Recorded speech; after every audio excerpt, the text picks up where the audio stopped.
सुस्त रफ्तारी के साथ लोग अपनी जिंदगी को गुजारते थे। मुझे याद आता है वो वाकया, अल्लामा इस्माइल हक्की रहमतुल्लाह अलैह फरमाते हैं, हजरत नूह अलैहिस्सलाम एक रास्ते से तशरीफ ले जा रहे हैं, एक खातून अपने दरवाजे पर बैठ करके रो रही है और हजरत नूह अलैहिस्सलाम ने उसको रोते देख करके पूछा, बड़ी भी तेरे रोने की वजह क्या है?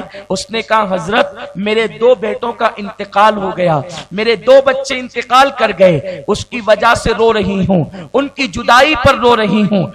अल्लाह के पैगंबर हजरत नूह ने पूछा, माई तेरे बेटों की उम्र क्या थी? उसने कहा, एक की उम्र 500 साल थी, दूसरे की 550 साल। हजरत नूह अलैहिस्सलाम मुस्कुराने लगे। उसने अर्ज किया, अल्लाह के पैगंबर मेरे घर का चिराग बुझता है, मेरे बच्चों का इंतकाल होता है और आपके लबों पर तबस्सुम खेलती है, आपके लबों पर मुस्कुराहट है।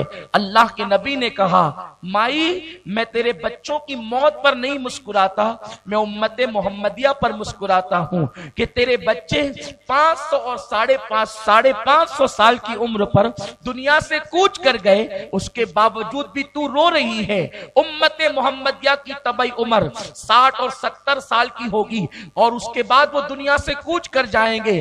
तू 500 साल जीने के बाद भी अपने बेटों की मौत पर रोती है। वो 60 और 70 साल में दुनिया से कूच कर जाएंगे, उनकी तबई उम्र इतनी होगी।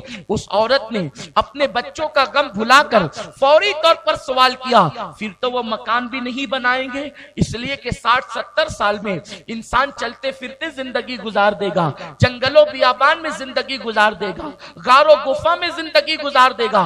उस वक्त हजरत नूह अलैहिस्सलाम ने कहा था, माई तू ये कह रही है कि वो 60-70 साल जिंदगी गुजारेंगे तो उनको तो मकान की जरूरत भी नहीं पड़ेगी, लेकिन उनके मकान तेरे मकान से कीमती होंगे, उनके मकान तेरे मकान से हसीन होंगे, उनके मकान हमारे मकानात से ऊंचे होंगे, उनके मकान हमारे मकानात से मजबूत होंगे। फौरी तौर पर उस बुढ़िया ने कहा, तो क्या वो मकान बनाते बनाते ही मर जाएंगे?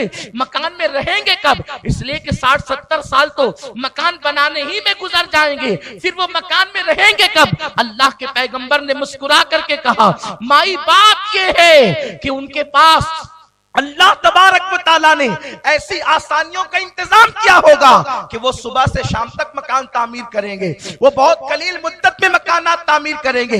मेरे प्यारे आका सल्लल्लाहु अलैहि वसल्लम के प्यारे दीवानों, दौलत की फरावानी है, माल की फरावानी है, सवारियों की फरावानी है, ये सारी चीजें जो अल्लाह किसी कौम को देता है तो अल्लाह ये सारी चीजें दे करके आसमाता है, इसलिए कि जिनसे चीजें रोक ली जाती है उनकी भी आजमाइश है, लेकिन ये आजमाइश कम है। अल्लाह जब किसी कौम को देता है और देने के बाद कौमें नाशुक्रापन करती है तो मेरा अल्लाह इरशाद फरमाता है, इन्नल्लाह ला युगय्यिरु मा बिकौमिन हत्ता युगय्यिरु मा बिअनफुसिहिम। उस वक्त तक अल्लाह किसी कौम से नेमत नहीं छीनता जब तक कि वो कौम खुद ऐसे हालात पैदा न करें।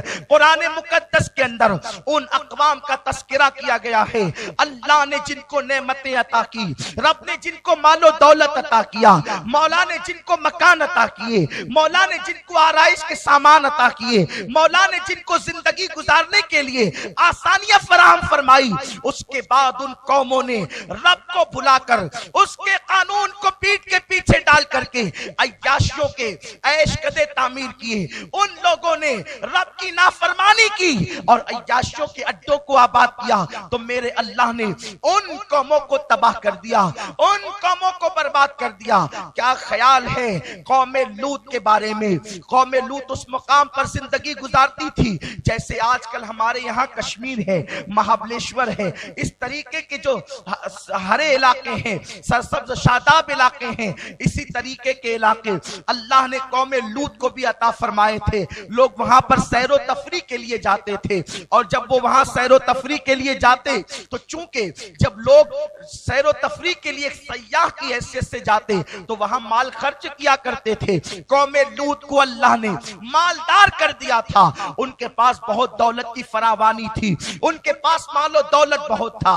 वो मुख्तलिफ जराइम में गिरफ्तार हो गए। वो तालियां जोर जोर से बजाते, वो सीटियां बजाने की वबा में मुब्तला थे। उसके बाद जब वो री खारिज करते तो वो जोर से खारिज करते और उस पर वो हंसते और कहे लगाते। और उसके बाद उनका जो मशहूर फेल है जिसको हम और आप बहुत अच्छे अंदाज से जानते हैं, जिसे आप और हम जो है कभी उसको लिवातत कहते हैं, कभी इगलाम कहते हैं, इस तरीके के नाम देते हैं। शैतान ने आकर के उस कौम को ये बदतरीन फेल सिखाया और ये वो फेल है जो जानवर भी जानवर के साथ नहीं करता। ये फेले बद जो है जानवरों में सिर्फ खिंजीर करता है, सिर्फ सूवर करता है। और उसके अलावा उनकी जो बुराइयां थी, तालियां बजाना, सीटियां बजाना या इस तरीके के अल्लाह अकबर जोर से री खारिज करना, अल्लाह तबारक व तआला ने जनाब इब्राहिम अलैहिस्सलाम के भतीजे जनाब लूत अलैहिस्सलाम को उस कौम पर मबूस फरमाया। अल्लाह के पैगंबर लूत अलैहिस्सलाम जब उनके दरमियान उनको तहजीब सिखाने के लिए गए, क्योंकि उनके पास माल भी था, उनके पास दौलत की फरावानी भी थी, हरे भरे इलाके भी थे, पानी के चश्मे भी थे, गोया के जन्नती अर्दी उनको मैसर थी।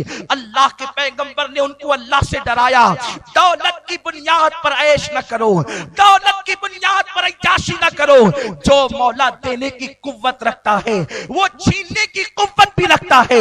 अल्लाह किसी को नेमत दे करके भूल नहीं जाता, जो देना जानता है सरकशी की बुनियाद पर छीनना भी जानता है। उन्होंने अल्लाह के पैगंबर को जवाब दिया, नूह बड़ा तू शरीफ बनता है, जरूर हम तुझे अपनी बस्ती से निकाल देंगे। अल्लाह के पैगंबर की शान में जब उन्होंने इस तरीके के कलमात कहे, कुदरत की तरफ से ऐलान हुआ, लूत अब तुम अपने घर बार को छोड़ करके निकल जाओ और इस कौम पर हमारा अजाब आएगा। मेरे प्यारे आका अलैहिस्सलाम के प्यारे दीवानों, ये खबर जनाब इब्राहिम अलैहिस्सलाम को पहुंची। इब्राहिम अलैहिस्सलाम बड़े रकीकुल कल्ब थे, बड़े नर्म दिल थे। आपने हाथ उठा दिए, अल्लाह कौम लूत को अपनी अजाब से बचा ले। ऐलान आ गया, हुक्म आ गया, ए इब्राहिम अब इनके लिए दुआ न करना, कुदरत इनके लिए अजाब का फैसला कर चुकी है, कुदरत इनको तबाह करने का फैसला कर चुकी है, अब तुमने इनके लिए दुआ न करना। इब्राहिम अलैहिस्सलाम को रोक दिया गया। और उसके बाद हजरत लूत अलैहिस्सलाम जब अपनी बस्ती को छोड़ करके निकले, वो मालदार लोग थे, वो कारोबारी लोग थे, वो बड़ी फराकी की जिंदगी गुजार रहे थे। अल्लाह ने उस हरे भरे इलाके पर बारिश को रोक दिया। जब बारिश रुक गई है तो मुख्तलिफ अंदाज से उन पे अजाब आए हैं। जो उन पर सबसे बड़ा अजाब आया है वो यही था, जब बारिश रुक गई वो बारिश के लिए अल्लाह अकबर बेचैन हो गए, उनके जिस्म जलने लगे, उनके जिस्म धूप से झुलसने लगे। उन्होंने अल्लाह की बारगाह में पानी तलब किया, उन्होंने पानी मांगा।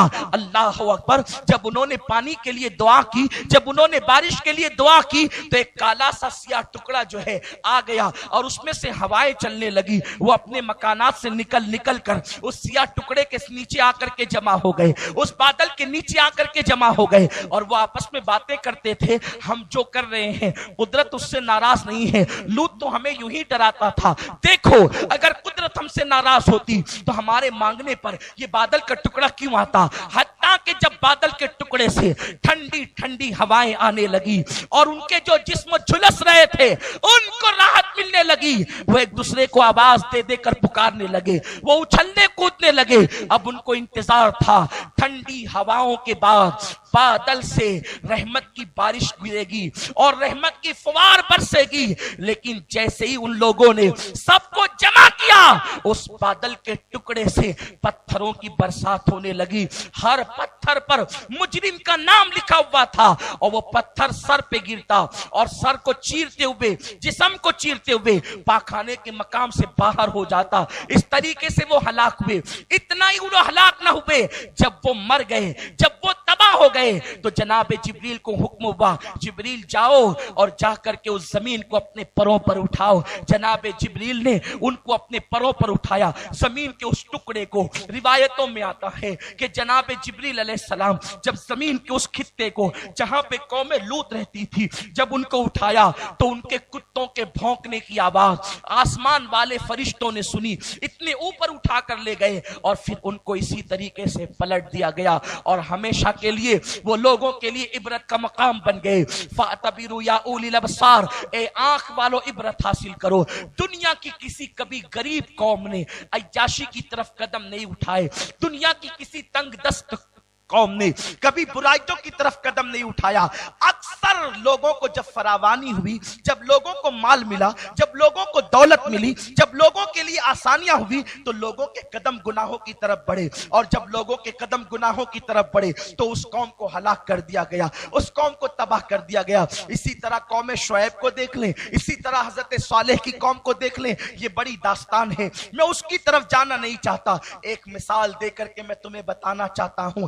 अल्लाह पहले फरावानी देता है और फिर इंसान को आजमाता है कि मेरा बंदा मेरे कानून पर अमल करता है या नहीं, मेरा बंदा मेरी राह पर चलता है या नहीं, मेरा बंदा मेरे नबी के कानून को फॉलो करता है या नहीं। लेकिन जिस वक्त बंदा अल्लाह तबारक व तआला की मशीयत को पीठ के पीछे डाल देता है, कानून खुदा के साथ बगावत करता है, मशीयत के साथ बेवफाई करता है, तो कुदरत फिर उनको दावत इबरत बना देती है। मेरे आका सल्लल्लाहु अलैहि वसल्लम के दीवानों, उम्मते मोहम्मदिया पर दौलत की फरावानी, माल की फरावानी और जिंदगी की कुशादगी अल्लाह ने दी थी। होना तो ये चाहिए था हम रब की बारगाह में